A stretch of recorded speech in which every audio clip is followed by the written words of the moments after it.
नमस्कार दोस्तों, आज फिर मैं आपके लिए ज्ञान से भरी एक कहानी लेकर आया हूं। ये कहानी है गौतम बुद्ध और एक दुखी भिखारी के बीच की बुद्ध मॉरल स्टोरी, जिससे जीवन का बहुत अच्छा ज्ञान मिलता है। एक बार महात्मा बुद्ध एक गांव में अपने शिष्यों सहित घने पेड़ DDH की छांव के नीचे बैठ थे। आसपास के गांवों से बहुत से लोग अपनी मानसिक समस्याएं लेकर महात्मा बुद्ध के पास आ रहे थे। महात्मा बुद्ध उन सब की मानसिक परेशानियों का समाधान देते। सब लोग खुशी खुशी अपनी समस्याओं का समाधान पाकर वहां से लौट रहे थे। वहीं से कुछ दूर बैठा लोगों को बुद्ध के पास जाते देख एक दुखी भिखारी अपने भाग्य को कोसता हुआ यही सोचने लगा कि अभी कुछ देर पहले तो ये लोग दुखी मन से मुंह लटकाए उन महात्मा के पास गए, और अब इतना खुश होकर कैसे वापस लौट रहे हैं। आखिर माजरा क्या है? जरा मैं भी जाकर देखूं कि वो महात्मा ऐसा कौन सा खजाना बांट रहा है इन लोगों को। वे इतने प्रसन्न हुए कि उनके चेहरे लाल हो गए। जब वो दुख भिखारी कुछ नजदीक गया तो उसने देखा कि ये महात्मा तो लोगों को प्रवचन देकर लोगों के दुख का निवारण कर रहे हैं। यह देखकर भिखारी के मन में तीव्र इच्छा हुई कि क्यों न मैं भी इन महात्मा को अपना दुख बताऊं। मुझे भी अपने दुख का समाधान अवश्य मिलेगा। बस फिर क्या था, समाधान पाने की लालसा लिए भिखारी महात्मा बुद्ध के सामने पहुंचा और हाथ जोड़ डाहकर प्रणाम करते हुए बोला, हे महात्मा बुद्ध, मैं भी लोगों की मदद करना चाहता हूं। मुझे लोगों की मदद करने की बहुत इच्छा है, लेकिन मैं कैसे मदद कर सकता हूं? मैं बहुत गरीब हूं। मेरे पास न तो पैसे हैं और न ही कोई ऐसी चीज जिससे मैं किसी की मदद कर सकूं।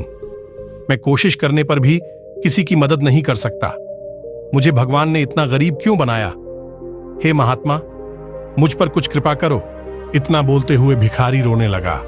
महात्मा बुद्ध बोले, आप बहुत अज्ञानी हैं, क्योंकि आप अभी तक इस भ्रम में जी रहे हो कि तुम्हारे पास कुछ नहीं, जबकि दूसरों को कुछ देने के लिए तुम्हारे पास बहुत कुछ है। तुम बिना धन और वस्तु के भी दूसरों की मदद कर सकते हो। तुम्हारे पास जुबान है, जिससे तुम मीठे शब्द बोलकर किसी के दुखी चेहरे पर मुस्कान ला सकते हो। इन्हीं शब्दों की ताकत से तुम किसी के भी टूटते हौसलों को फिर से मजबूत कर सकते हो। इन शब्दों की शक्ति से आप किसी के भी मन में सकारात्मक विचारधारा के बीज बो सकते हैं और उसे गलत रास्ते पर जाने से रोक सकते हैं। तुम्हारे दो हाथों से किसी भी कमजोर या लाचार व्यक्ति की सहायता कर सकते हो। आपके दो आंखें किसी अंधे को रास्ता दिखा सकते हैं। तुम किसी के लिए दुआ कर सकते हो। यह हो सकता है कि उनके बुरे काम फिर से हो जाएं। आप किसी के अच्छे स्वास्थ्य की कामना कर सकते हैं, लेकिन अज्ञानतावश तुम अब तक इस बात को समझ नहीं पाए और इस भ्रम में अब तक जीते रहे कि तुम्हारे पास मदद करने के लिए कुछ नहीं। किसी की मदद करने के लिए धन और वस्तु का होना अनिवार्य नहीं है। बिना धन और वस्तु के भी हम कई प्रकार से लोगों की मदद कर सकते हैं।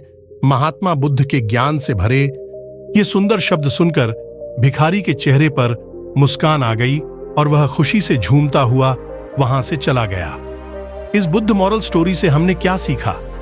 दोस्तों, महात्मा बुद्ध की इन बातों से बहुत कुछ सीखा गया।